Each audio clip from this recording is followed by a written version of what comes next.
નમસ્કાર દર્શક મિત્રો, નવજીવન ન્યૂઝમાં આપનું સ્વાગત છે।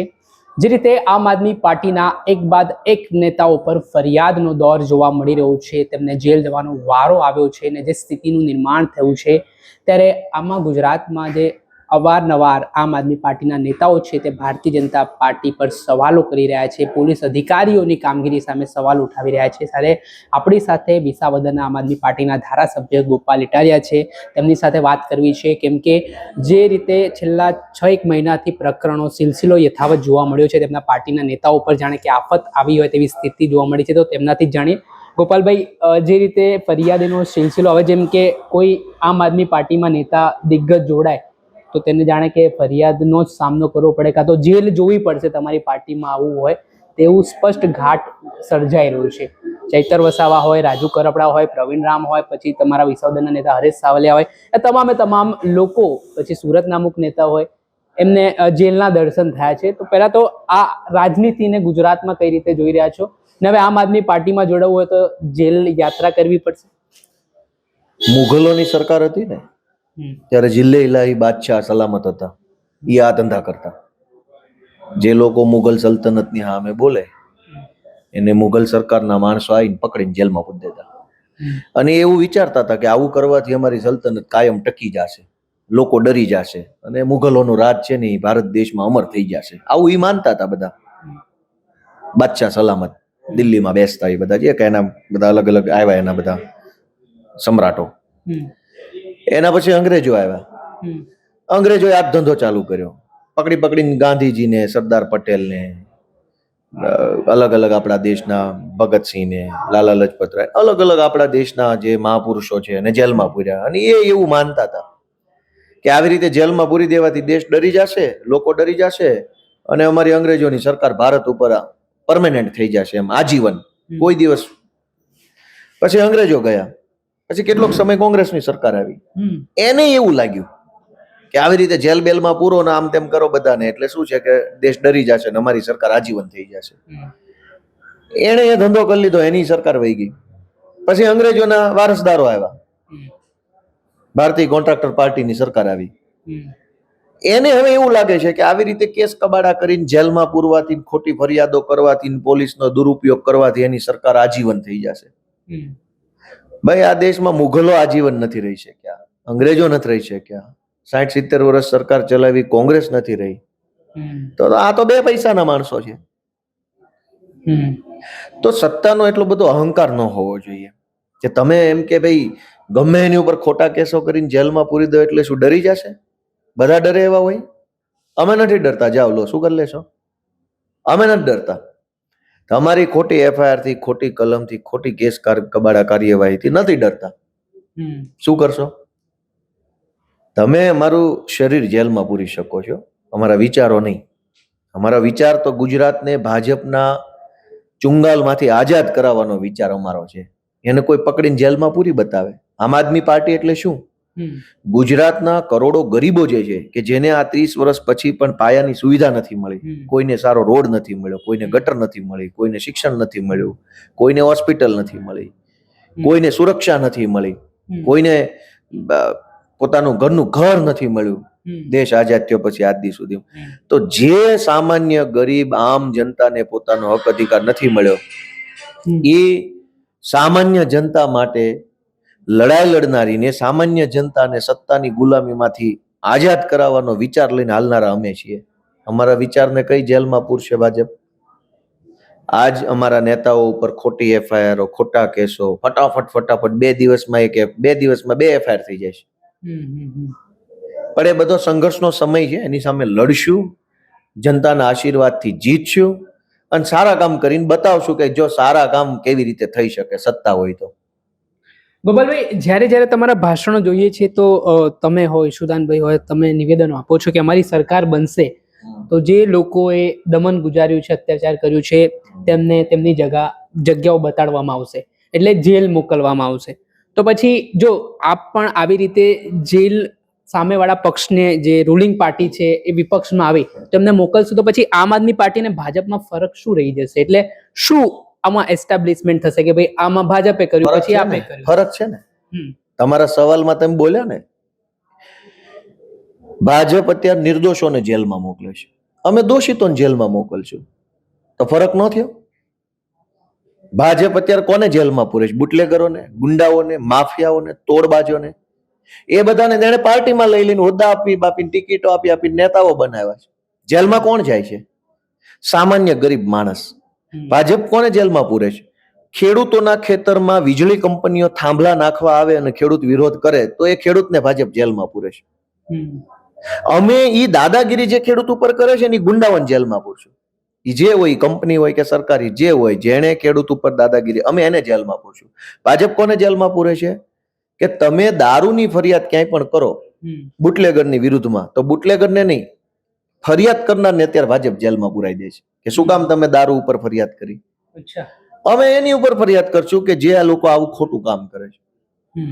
તો અમારામાં એનામાં ફરક છે. અમે જેલમાં પૂરશું અને જરૂર પડે તો ટ્રેક્ટર વાહે બાંધીને ઢહડવા પડે તો ઢહડો કરશું. જે કઈ આપણે સરકારી સિસ્ટમ પ્રમાણે જરૂર પડે કરવાનું જ છે.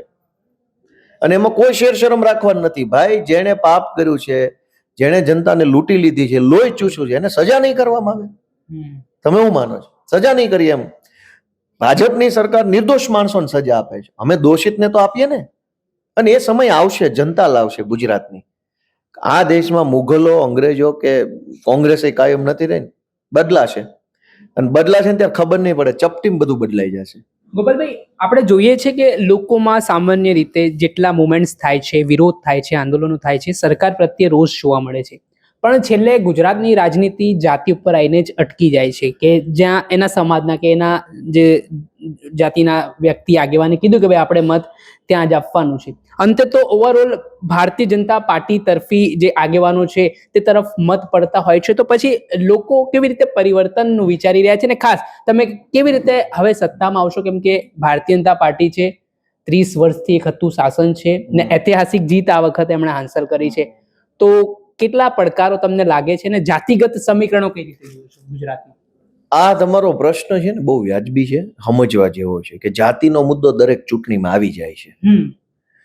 આપણે એક ઉદાહરણથી આ ઘટનાને સમજીએ કે ધારો કે તમે દુનિયાની ટોપ 10 મલ્ટીનેશનલ કંપની હોય, એનું કોઈ પણ એનવીડિયા છે કે વોલમાર્ટ છે કે એમેઝોન છે કે મેટા છે, આવી કંપનીમાં વર્ષે 2 કરોડ રૂપિયાના પેકેજથી તમે નોકરી કરતા હો દાખલા તરીકે, અને તમે એ નોકરીમાં ખુશ હો, અને અચાનક તમને તમારી જ્ઞાતિમાંથી 4 જુવાનિયા ફોન કરીને એમ કે આપણી જ્ઞાતિને અન્યાય થયો, અત્યાચાર થયો, ત્યારે આવવું પડશે, અને આમાં જોડાવવું પડશે, અને આપણે સંગઠિત થવું પડશે, અને આપણી જાતિને અન્યાય થાય છે, અત્યાચાર થાય છે, તો તમે 2 કરોડ વાર્ષિકની વાળી નોકરી છોડીને જાતિના મુદ્દા ઉપર કેટલો રસ લ્યો?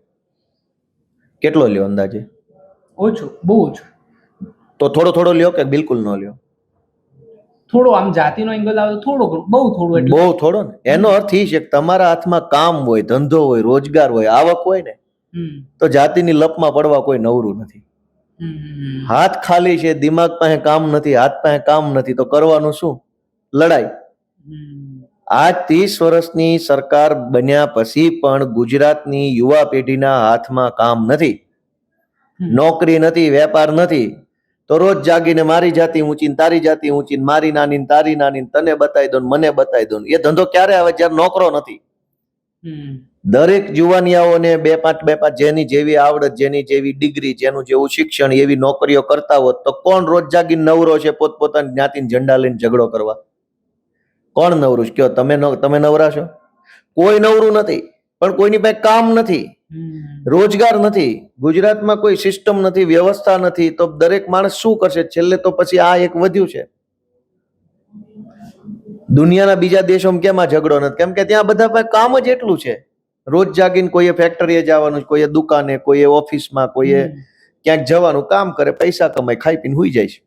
પણ ગુજરાતમાં તો સરકાર એવો કહે છે કે ભાઈ અન્ય રાજ્ય કરતા આપણે ત્યાં ઇન્ફ્રાસ્ટ્રક્ચર, એવા જે ઇન્ડસ્ટ્રીઝ ને ઘણી બધી વસ્તુઓને આપણે ગ્રોથ, જે વાઇબ્રન્ટ ગુજરાત યોજતા હોઈએ છીએ રોજગારી માટે, આટલી બધી વ્યવસ્થાઓ કરી છે ગુજરાતે, એવું આમ સરકારના મંત્રીઓનો દાવો હોય છે કે અહીંયાના લોકો બહારથી રોજગારી કમાય. એટલે મંત્રી એટલે કયા મંત્રી? અહીંયા તો 1.5 વર્ષે મંત્રી બદલાઈ જાય છે. એમાં કયા મંત્રી એનો દાવો આવો છે? પેલા મંત્રીના ઠેકાણા નથી. વિકાસ તો પછીની વાત છે. અને સરકારે કહી દીધું દાખલા તરીકે કે બહુ વિકાસ થયો છે, ઇન્ફ્રાસ્ટ્રક્ચર ને ગુજરાત આગળ છે, ને આમ છે ને તેમ છે ને, એવું બધું દાખલા તરીકે એને કહી દીધું.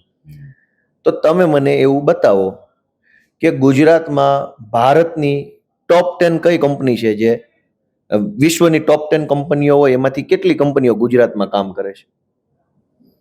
આઈટીની કંપનીઓ હોય, રિયલ એસ્ટેટની કંપનીઓ હોય, ઈ કોમર્સની કંપનીઓ હોય, એઆઈ સાથે કનેક્ટેડ કોઈ કંપનીઓ હોય, કે વિશ્વભરમાં કામ કરતી હોય એવી ટોપ 10 કે ટોપ 50 પૈકીની કેટલી કંપનીઓ ગુજરાતમાં કામ કરે છે? બહુ વિકાસ થઈ ગયો છે તો કોઈ તો અહીં ધંધો કરવા આવ્યો હશે ને. ગિફ્ટ સિટીમાં દારૂ ફ્રી કરી દીધો, ભાઈ પીવો, કામ થતું હોય તો. દારૂની છૂટ આપી તોય કોઈ કામ કરવા તૈયાર નથી. દાવા બધા પોકળ છે. છતાંય ગુજરાતમાં જે કાંઈ નાનો મોટો ભાઈ ફેજાનભાઈ વિકાસ થયો છે ને, જે નાનો મોટો જે કાંઈ પણ અચ્છા જે કાંઈ વિકાસ થયો છે, વિકાસની ગાથા સંભળાવે છે એટલે કહું છું નાનો મોટો એ ભલે સંભળાવે. જે કાંઈ વિકાસ થયો છે ગુજરાતમાં, એ લોકોએ પોતાનો લોહી પરસેવો રેડીને કરેલો વિકાસ છે. ભાજપ વાળા તો કાળી કમાણી જ કરી છે વિકાસના નામે. કયા ભાજપ વાળો ઊંધો પડી ગયો મહેનત કરીને? કયા ભાજપ વાળા જીવન કુરબાન કરી દીધું કોઈ એક ઇન્ડસ્ટ્રીને? ધારો કે ગુજરાતની મુખ્ય ઇન્ડસ્ટ્રી શું છે? સુરતમાં ટેક્સટાઇલ્સ, સુરતમાં હીરા, રાજકોટમાં એન્જિનિયરિંગ, ભરૂચ આજુબાજુના વિસ્તારોમાં કેમિકલ ઇન્ડસ્ટ્રીઝ છે, ત્યાં દહેજ ભરૂચની આજુબાજુમાં, વાપીની અંદર પણ ત્યાં કેમિકલ અને પેપર ઇન્ડસ્ટ્રીઝ છે. ઉત્તર ગુજરાતની અંદર દૂધ ઉત્પાદનનો બહુ મોટો ડેરી ઉદ્યોગ છે.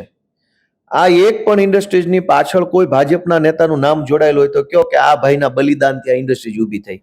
બોલો. પબ્લિકની મહેનતથી ડાયમંડ ઇન્ડસ્ટ્રીઝનો મસીહા કોણ?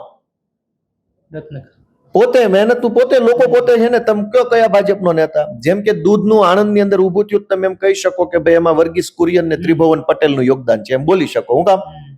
એનું યોગદાન છે. ડાયમંડમાં કોનું યોગદાન છે? કોઈ ભાજપ વાળાનું કોઈ યોગદાન? લૂંટવામાં તમે બોલો તો હું 50 નામ આપું કે લૂંટારા છે. પેલું કયું ઓલું ફિલ્મ છે એમાં ઓલું બંદર ઉપર બધા લૂંટી લે છે, એ જેક સ્પેરો કેપ્ટન એનો હતો. કેવું કહેવાય? મને નામ યાદ નથી. એક હોલીવુડ પાયરેટ્સ ઓફ એરેબિયન કે કેરેબિયન કેવું કઈક. જેક સ્પેરો, હા, હોલીવુડ. એક પણ ભાજપના માણસે, મોરબીમાં સિરામિક ઉદ્યોગ છે, એને ઉપર લાવવામાં કોઈ ભાજપના નેતાનું કઈ યોગદાન જોડાયેલું હોય નામ બોલો.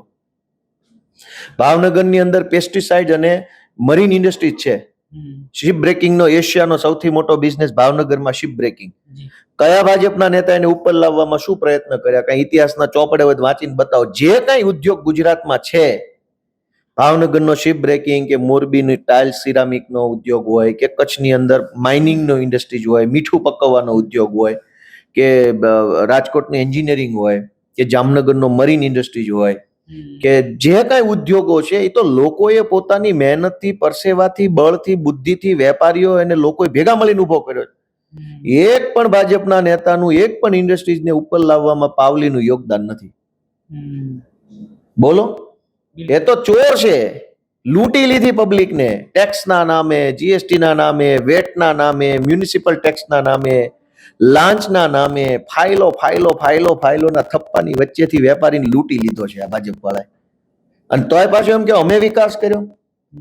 કોઈ એક નેતાનું નામ તો બોલો કે તમે કયું સેક્ટર ઉપર લાવ્યા જે પેલા ગુજરાતમાં હતું જ નહીં, અને પછી ફલાણા ભાઈ ભાજપના આવ્યા ને એને આખું સેક્ટર ઉપર લઈ આવ્યા. કયો? ઉત્તર ગુજરાતમાં ડેરી સેક્ટર ઉપર લાવવામાં ગલબાભાઈ પટેલનું નામ આવે છે કે ભાઈ એ ઉપર લઈ આવ્યા, અહીં ત્રિભુવન પટેલ ઉપર લઈ આવ્યા. એ તો સ્વીકારવું પડે એવી બાબત છે. તો બીજું કયું સેક્ટર ગુજરાતનો ભાજપનો નેતા હતું જ નહીં, ઝીરો માંથી અત્યારે વિશ્વ લેવલે પહોંચાડી દીધું? તો તમે કેમ એની વાતોમાં આવી ગયા છો? ભાજપની વાતોમાં તમે કેમ આવી ગયા છો? અને આમાં ક્યાં રાજકીય મુદ્દો છે? કોઈ પણ ભાજપ વાળા એને એમ કહી દે કે અમારા ફલાણા નેતાએ ગુજરાતમાં ઝીરો માંથી આ સેક્ટરને ઉપર લઈ આવ્યા. આજ ગુજરાતનો વિકાસ છે ને, એ ગુજરાતના છેવાડાના માણસોના પરસેવાથી પેદા થયેલો વિકાસ છે. ભાજપ વાળાએ તો એમાંથી રોકડી જ કરી છે. લે ઠોક પૈસા કમાણા છે. કોઈએ કઈ કામ ધંધો વેપાર ઉદ્યોગ કશું કર્યું નથી. ઇવન તમે ભાજપમાં કોણ મોટો વેપારી કહો? હાલો,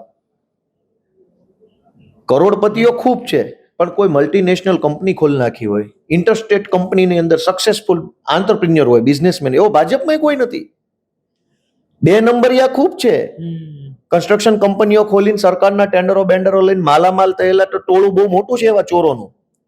પણ જેન્યુન ધંધો કરીને, સરકારના સપોર્ટથી જેન્યુન ધંધો કરીને કોઈ બ્રાન્ડ ડેવલપ કરી હોય કે ભાઈ ગુજરાતની આ બ્રાન્ડ આખા દેશમાં છે ને એનો માલિક ભાજપનો ફલાણો નેતા છે, બોલો. કોઈ પોતે પોતાનો કોઈ વિકાસ કર્યો નથી. સરકારી ટેન્ડરો લઈને માલ ખાઈને મજા કરવા વાળી ટોળકી આપણને વિકાસ શીખવાડે છે. ને એમાં તમારી જેવા સીધા માણસો આ બધી વાતો માની જાય છે પાછા. ગોપાલભાઈ, બીજો પ્રશ્ન એવો છે કે અત્યાર સુધી આપની સભામાં પેલું એક ચાલ્યું હતું કે ભાઈ કોઈ પણ વ્યક્તિ આવે સવાલ પૂછે તમારા લોકોથી, તમે જવાબ આપો. પછી હવે તમારી સભામાં એક નવો ટ્રેન્ડ એવો થયો કે ગમે એ આવે છે, સભામાં બેસે છે અને સાંભળે છે ને પછી તમારા ઉપર જૂતાનો ઘા કરી દે છે. તો હવે આ કઈ રીતની રાજનીતિ જોઈ રહ્યા છો? ને એમાં એવું કહેવાય છે કે અમે જે તે સમયે પ્રદીપસિંહ જાડેજાનો બદલો લીધો, પછી અન્ય ભાઈ કહે છે કે મને દારૂ પીને સભામાં મોકલવામાં આવ્યા, પૈસા આપ્યા હતા, સમજાવવામાં આવ્યું હતું કે આવી રીતે ગોપાલ ઇટાલિયા પર ઘા કરજો. તો આ કઈ સ્તરની રાજનીતિ જોઈ રહ્યા છો? મને એમ લાગે છે કે ગોપાલ ઇટાલિયા જેવો એક સામાન્ય પરિવારનો વ્યક્તિ ધારાસભ્ય બની ગયો, એ ભાજપથી હજમ નથી થતું. હું છું આખી ભાજપની સરકાર, એમાં ધારાસભ્યો, સાંસદ સભ્યો, લફંગાઓ, ગુંડાઓ, તોડબાજો બધા જ આવ્યા હતા, આખું ટોળું જ આવ્યું હતું. છતાંય ગોપાલભાઈ ઇટાલિયા 18,000 જેટલા મતથી જીત્યા. એ વાત એનાથી હજમ હજુ નથી થતી કે શેનો જીતી ગયો. ગુજરાત જેવા રાજ્યમાં પેટા ચૂંટણીમાં આમ આદમી પાર્ટીનો માણસ જીત્યો, એટલે ચીડાયેલા છે મારા ઉપર. અને ચીડમાં ગુસ્સામાં આવા બધા હલકા કૃત્યો કરી રહ્યા છે. ભલે કરે, ભગવાન એને સુખી રાખે, મારે શું કહેવાનું. એમનું નિવેદન એવું આવે છે કે આપ વાળા જ આ બધું કરાવે છે, એક સ્ટન્ટ. તો એમની પોલીસ શું કરે? સ્ટન્ટ એક્સપોઝ કરવો જોઈએ ને, કોલ રેકોર્ડિંગ બહાર પાડવા જોઈએ, સીસીટીવી, ઓડિયો, વિડીયો, એકાબીજા સાથે શું લિંક છે, વોટ્સએપ ચેટ, બધું બહાર પાડીને પ્રેસ કોન્ફરન્સ કરીને કહી દે કોણ કોના કહેવાથી શું કરતો હતો. ભાજપ વાળા ખાલી બોલીને ભાગી જાય એવી ચોરી થોડી ચાલશે. તમે સાબિત કરો, તમારી પાસે પોલીસ છે, અમે કરતા હોય તો સાબિત કરો, પ્રૂફ બતાવો અમારે. અને બીજી વસ્તુ એ છે, ગુજરાતમાં આખા દેશમાં આ ધંધા કોણ કરે છે વર્ષોથી? મારામારી કરવાના, અફડાતફડી ફેલાવાના ધંધા આખી દુનિયા જાણે છે. એક જ પાર્ટીના ફાવટ છે ને એક જ પાર્ટી પાસે ઈજારો છે, એનું નામ છે ભારતીય કોન્ટ્રાક્ટર પાર્ટી. અચ્છા ગોપાલભાઈ, થોડા દિવસ પહેલા ગૃહમંત્રી હર્ષ સંઘવીનું એક નિવેદન હતું. એ નિવેદનમાં એમણે એવું કીધું હતું કે ભાઈ કેટલાક લોકોની રાજનીતિ મારા નામ વિના ચાલતી નથી. એ લોકો સવારે ઉઠે, મારું નામ લે તો એમનો દાડાઓ ચાલે છે ને એમના કારણે એમની રાજનીતિ ચમકે છે. ને એવું પણ કીધું કે ભગવાન એના માટે મને પસંદ કર્યો છે, તો મને એનાથી, એ લોકો મારી ટીકા ટિપ્પણી કરે છે તો મને એનાથી વાંધો હોય કે ફેર પડતો નથી. આખી ભાજપ પાર્ટીની રાજનીતિ નહેરુના નામે હાલે છે, એટલે બહુ ફિલોસોફી ના કરીએ ને એમાં જ મજા છે. આ આખી ભાજપ પાર્ટીની ટોળકીમાં જેટલા લોકો ચૂંટાયા છે, કેવી રીતે ચૂંટાય? નેહરુ કરીને. તમારા નામથી તંબુરો હાલતું નથી. અમારું શું? તમારું ક્યાં તમારા નામથી હાલે છે? ગોપાલ ઇટાલિયાનું એના નામથી હાલે એ તો છોડી દો, એનું પોતાનું એના નામથી ક્યાં હાલે? નહેરુ નામથી ચાલે છે. 30 વર્ષથી નહેરુને ગાળો દઈ દઈને સરકારમાં આવ્યા છે. કેન્દ્રમાં 10 વર્ષથી ગાળો નહેરુ ગાંધી કરે છે. તમારું નામ તમારા પોતાના કામમાં નથી આવતું, એમાં અમારે ક્યાં તમારા નામ લેવાની જરૂર છે? હવારમાં નો પ્રભાતિયા આંબળીયા, નરસિંહ મહેતાના જાગને જાદવા, કૃષ્ણ ગોવાળિયા, નામની કઈ કમી છે? એના નામ લઈશું અમે? ગંગા સતી પાનબાઈના ભજનો સાંભળીએ અને મજા કરીએ હવારમાં ખુશનુમા વાતાવરણમાં. અને એ પોતે એના નામથી ક્યાં જીતે છે? એ મોદી કરે છે, મોદી નહેરુ કરે છે. આ તો તમને, આ તમે જાણો તો આપણને તક ન મળે અને સામો પ્રશ્ન પૂછવાની, કેમ કે એ બધા બહુ મોટા સલ્તનતના મહાપુરુષો કહેવાય, બધા મુઘલ સલ્તનતના બધા વારસદારો ગણાય. તમને તક મળે તમે પૂછો, લો ભાઈ તમે તમારા નામથી જીતો છો કે તમારે કોકના નામ લેવા પડે છે? તમે તમારા નામથી નથી જીતતા, અમારે ક્યાં તમારા નામ લેવાની જરૂર છે? અને રાજનીતિનો જ પ્રશ્ન હોય તો રાજનીતિમાં વિરોધ પક્ષ છે, વિરોધ પક્ષને સંવિધાનથી અધિકાર આપ્યા છે. સંવિધાન બનાવવા વાળા જ વિરોધ પક્ષ બનાવ્યો છે. અમારા જન્મ પહેલા સંવિધાન બની ગયું. અને કેક સમયે ઈ વિરોધ પક્ષમાં નહોતા ત્યારે હું નાટક કર્યા છે, હું ગુંડાગીર્દી, હું લફંગા વેડા કર્યા નથી ખબર? આજ હવે સંત થઈ ગયા. તમે વિરોધ પક્ષમાં હતા ત્યારે કેટલી હલકાઈ કરી છે તમને નથી ખબર? તમે વિરોધ પક્ષમાં હતા તેથી તમારે બધા અધમ કામ કરી લીધા ને આજ હવે 100 ચૂહે માર કે બિલ્લી હજ પે ચલી. હવે સુધરી ગયા, બધી ખબર પડી ગઈ કે આમ ના હોય ને તેમ ના હોય. એટલે બોલ બચ્ચન કરી લેવું હેલું છે, એક તરફી. આમાં જવાબ માઇક આમ તમારે જેવો માણસ આવે તો ખબર પડે કેટલા જવાબ આપે. એ તો એક તરફી બોલ બચ્ચન છે, ખબર છે કોઈ કઈ પૂછવાનું નથી, ખાલી બોલો, ટીવીમાં આવી જાય. પછી સામો પ્રશ્ન પૂછવાનો ક્યાં હક છે? કોઈ પૂછે કે ભાઈ તમે શું ધંધા કર્યા વિપક્ષમાં હતા ત્યારે? તો છે જવાબ? વાત એમ છે આખી. ગોપાલભાઈ, ખાનગી ન્યૂઝ ચેનલમાં થોડા દિવસ પહેલા એક વિડીયો એક લખાણ પ્રસારિત થયો હતો ને તમે પણ તમારા ફેસબુક ઉપર લખાણને લઈને ખુલાસો કર્યો હતો કે આપની અને ચૈતર વસાવા વચ્ચે પાર્ટીમાં કોઈ ડખો ચાલે છે કે ભાઈ લીડરશિપને લઈને. તો એમાં શું ખુલાસો શું છે, ખરેખર હકીકત આવું છે, કોણ ચલાવી રહ્યો છે આવા સમાચાર? કેમ કે તમને આ બાબતને લઈને પણ ખુલાસો મૂકવો પડે જાહેર પર, તો શું સમગ્ર મામલો? જેને વધુ લાઈક કોમેન્ટ ને શેર ની જરૂર હોય ને એ આવા સમાચાર ચલાવે. આનાથી શું થાય? લાઈક મળે, કોમેન્ટ મળે, અને લાઈક કોમેન્ટ આવવાથી વ્યૂ મળે, ને વ્યૂ આવવાથી રેવન્યુ, પૈસા મળે. આમાં બીજું કઈ હોતું નથી. કેમ કે આ બધું લીડરશિપ નો ડખો ને આનો ડખો ની તો સત્તા આવે તે દિવસની વાત છે. કોરે કોરો શું ડખો કરવાનો? મને એ લોજિક નથી સમજાતું. તમારી જેવો આટલો બધો અતિ શિક્ષિત માણસ, ઉચ્ચ શિક્ષિત ડિગ્રીધારી માણસ છે, લોજિક તો વિચારો કે ભાઈ ચાલો બાંધવું જ છે. બાંધવા માટે કઈક મુદ્દો તો હોવો જોઈએ ને. અમારી પાર્ટી તો અત્યારે તો સંઘર્ષની પાર્ટી છે. સત્તા આવે ત્યારે કોઈ એમ કે આ બે જણાની અંદર કઈક ડખો છે તો વ્યાજબી લાગે. ડખો મંત્રી બનવાનો છે કે બોર્ડ નિગમનો છે કે પ્રદેશના પ્રમુખ બનવાનો, આ તે કઈક હોવું જ જોઈએ ને ડખો કરવા માટેની વસ્તુ. આજ છે શું ડખો? કઈ મુદ્દે કરવાનો? હાલો કરવો તો છે, પણ કયા મુદ્દે? ઈન મિન્ને તીન અમે ત્રણ ચાર નેતા છે. 4 ધારાસભ્ય છે. એક અમારા ઈશુદાનભાઈ નેતા છે, બરાબર છે. હું તો રતનિયો જે કહેવાય દેશી ભાષામાં. એટલે અમારી પાર્ટીમાં આગેવાન છે. એમાં બાંધવું શું કામ? તો ભાઈ આ બધા સમાચારો અમુક લોકો સમયાંતરે કેમ ચલાવે છે કે શું એનાથી લાઈક મળે, એનાથી કોમેન્ટ મળે. મેસેજ કાંઈ આપવાનું નથી, લાઈક કોમેન્ટ મળે. ગઈકાલે જ તે છે ને હું યુટ્યુબ જોતો હતો કમ્પ્લીટલી. ગઈકાલે હું યુટ્યુબ જોતો હતો. એ યુટ્યુબમાં એક ટાઇટલ માર્યું હતું કે ફલાણા ભાઈએ ફલાણી જ્ઞાતિ નામ કહી દીધું. એટલે મને જરાક રસ પડ્યો એ ટાઇટલ જોઈ, અને મેં ક્લિક કર્યું તો એમાં ફલાણા ભાઈની ફલાણી જ્ઞાતિની વાત જ નહોતી. કાંઈક ત્રીજો જ મુદ્દો હાલતો થાવ. કોઈક ધાર્મિક વિષય હતો. ટાઇટલ ઉપર એવું માર્યું તો ફલાણા ભાઈએ, જેનો મોઢું છે સ્પષ્ટ દેખાતું હતું, એને ફલાણી જ્ઞાતિ વિશે આમ કહી દીધું. એટલે મને એમ થયું કે આ ભાઈ આવું બોલ્યો હશે, શું બોલ્યો હશે, અને આ જ્ઞાતિ વિશે આ ભાઈ કેમ બોલ્યો હશે. મને પોતાને જિજ્ઞાસા થઈ. મેં ખોલ્યું તો અંદર ધાર્મિક વાતો.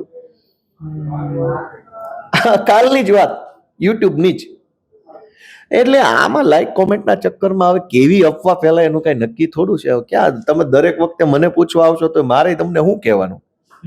અને પછી તો કેવું થતું હોય, પછી એવું થતું હોય મને એમ થાય કે ફૈઝાનભાઈ જેવો ભણેલ ગણેલ માણસ છે, એ આવા પ્રશ્નો કેમ પૂછે? પોતે પૂછતા પહેલા વિચારતો તો હોય જ ને. મારે તમને કઈક પૂછતા પહેલા હું મારી રીતે કઈક મનોમંથન ન કરતો હોઉં કે આ પ્રશ્ન મને પોતાને વ્યાજબી લાગે છે કે નહીં, લોજિક છે કે નહીં આ પ્રશ્નમાં, એમ. છેલ્લો મારો પ્રશ્ન એસઆઈઆર ને લઈને છે. ગંભીર પ્રશ્ન છે ને લોકોનો મતનો પ્રશ્ન છે. એસઆઈઆરમાં જે રીતે આ વાંધા અરજીઓ થઈને એમાં 14 લાખ જેટલા નામો ગુજરાતમાં કમી થયા છે વાંધા અરજીને લઈને, એવી વાત સામે આવી છે. તો આપનું શું સ્ટેન્ડ છે? આપ કઈ રીતે ઇલેક્શન કમિશનની કામગીરીને જોઈ રહ્યા છો? ઇલેક્શન કમિશનની કામગીરીમાં તો કઈ બોલવા જેવું છે નહીં. ભગવાન ભરોસે છે આખી. તમે મને એમ કહો કે આ મત આપવાનો અધિકાર આપ્યો કોણે? કોણે આપ્યો? બંધારણે. બંધારણ કેવી રીતે, ક્યારે બન્યું? 1919. દેશ આઝાદ થયો ત્યારે. ન થયો હોત તો બંધારણ બને? ના બને. દેશ આઝાદ કરાવવાની લડાઈ 200 વર્ષ ચાલી. 200 વર્ષ સુધી આ દેશના મહાપુરુષોએ બલિદાન આપ્યું, ભોગ આપ્યો, જીવન સમર્પણ કર્યું, ત્યારે આઝાદી આવી. આઝાદી આવ્યા પછી આઝાદી સમયના મહાપુરુષોએ પોતાનો લોહી, પરસેવો અને દિમાગ બધું જ વાપરીને ડોક્ટર બાબા સાહેબ આંબેડકરે બંધારણ બનાવ્યું, ને એમાં નક્કી થયું કે બધાને એક મત આપવાનો અધિકાર રહે છે. આ અધિકારોથી દેશની, રાજ્યની સરકારો બને છે. એટલે આખો દેશ કે આખા રાજ્યમાં જે કાંઈ થઈ રહ્યું છે એના પાયામાં એક મત છે. બિલકુલ. તો મત છે એ સીધે સીધો રાષ્ટ્ર સાથે જોડાયેલી કિંમતી એસેટ છે. મૂલ્યવાન વસ્તુ, મૂલ્યવાન બાબત કયો કે પ્રોપર્ટી કયો છે. તમારી પાસે કિંમતી શું છે? તો કે મત. ચૂંટણીમાં શું બોલીએ? તમારો કિંમતી અને પવિત્ર મત અમને આપો. તો મત છે ને એ કિંમતી છે, વત્તા પવિત્ર છે. પવિત્ર એટલે છે કે રાષ્ટ્ર સાથે જોડાયેલો છે, કિંમતી એટલે છે કે એનાથી તમારા મતથી નક્કી થાય છે કે રાષ્ટ્રનું સંચાલન કોણ કરશે. આવી તમારી કિંમતી વસ્તુ તમારી પાસે ઝૂંટવી લે એ ચોરને તમે શું કહેશો? શું કહેશો? ભાજપ અત્યારે તમારી પાસે રહેલી મતની નામની કિંમતી વસ્તુ ઝૂંટવે છે, તો એ ચોરને તમે શું કહેશો? ભાજપના દેશ વિરોધી હલકાઓ કહીશું એને. હલકાઓ, દેશ વિરોધી હલકાઓ. આ દેશના બંધારણથી મત આપવાનો અધિકાર મળ્યો. કોઈ ભીખ નથી ભાજપે આપેલી. ભાજપના બાપાની ભીખ નથી અહીંયા. તમે કઈ અમને નથી આપી દીધું કે તમે લઈ લેશો. ભારત દેશના સંવિધાનથી જે કઈ હક મળ્યો એ લઈ લેવો છે તમારે, અને ઈ હક છીનવી લઈ દેશ વિરોધી નો ગણાય. શું કહેવાય? પોતે બહુ મોટા દેશ પ્રેમીના દીકરા બનીને ફરે છે, રાષ્ટ્રવાદનો ઝંડો લઈને. તમે કોકના વોટ આપવાનો અધિકાર છીનવી લો છો તો તમે દેશ વિરોધી નહીં ગણાવ? વોટ આપવાનો અધિકાર છીનવી લઈ માણસ ભારત વિરોધી નો ગણાય? ગણાય કે ન ગણાય? 100% એમાં તો હું એને તમારી કિંમતી વસ્તુ ઝૂંટવી લેનારો ચોર ભારત વિરોધી ભાજપીઓ કહીશ. ને વિપક્ષને પણ નબળું પાડવાનો પ્રયાસ. વિપક્ષ તો ક્યાં, આમાં વિપક્ષ કાલ કદાચ આખો વિપક્ષ ગળાફાંઓ ખાઈ જાય તો છેલ્લે તકલીફ કોને? વિપક્ષને થોડી છે, જનતાને છે. વિપક્ષ એટલે જનતા, વિપક્ષ એટલે ગોપાલ ઇટાલિયા નહીં, વિપક્ષ એટલે આમ જનતા. લોકોના અવાજ. જે સત્તામાં નથી એ બધા વિપક્ષ છે. તમે એક વસ્તુ સમજો, સત્તામાં છે એ સત્તામાં છે, અને સત્તામાં નથી એ વિપક્ષ છે. તો વિપક્ષમાં ગોપાલ એક નથી, જે લોકો સત્તામાં નથી એ બધા વિપક્ષ ગણાય. તો વિપક્ષ એટલે જનતા પોતે, અને વિપક્ષના પ્રતિનિધિ એટલે વિરોધ પક્ષની પાર્ટીઓ, અને એની પાસેથી મત આપવાનો અધિકાર છીનવી લેવો એ દેશ વિરોધી કૃત્ય છે. અને આવું દેશ વિરોધી કૃત્ય ભાજપના માણસો કરે છે, શરમ નહીં આવતી પોતાની જાતને દેશપ્રેમી ગણાવતા? તમે કોકનો મત આપવાનો હક કેવી રીતે છીનવી લો? 200 વર્ષની લડાઈ લડીને ત્યારે આ મળ્યું છે. આ કઈ મફતમાં નથી મળ્યું, જીવ આપી દેવા પડ્યા છે. કરોડો લોકોએ કફન ઓટી લીધા, તેથી મત આપવાનો હક મળ્યો. ને આ ભાજપીઓ એક ફોર્મ ભરીને છીનવી લે છે. ચોક્કસથી ખૂબ ખૂબ આભાર. આ હતા ગોપાલ ઇટાલિયા, જેઓ વિસાવદરના ધારાસભ્ય છે. તેમણે અલગ અલગ મુદ્દાઓને લઈને પોતાની આક્રમક પ્રતિક્રિયા આપી છે. SIR નો મુદ્દો હોય, પછી જે અલગ અલગ વિષયો જે આપણે સવાલો કરતા ગયા તે મુજબ તેઓ જવાબ આપતા ગયા. ત્યારે આવા જ અપડેટેડ વિડીયો જોવા માટે આવા જ મુદ્દાઓ આપના સમક્ષ લાવતા રહીશું. એટલે નવજીવન ન્યૂઝ જોતા રહો. વૈષ્ણવજન તો તેને કહીએ જે પીડ પરા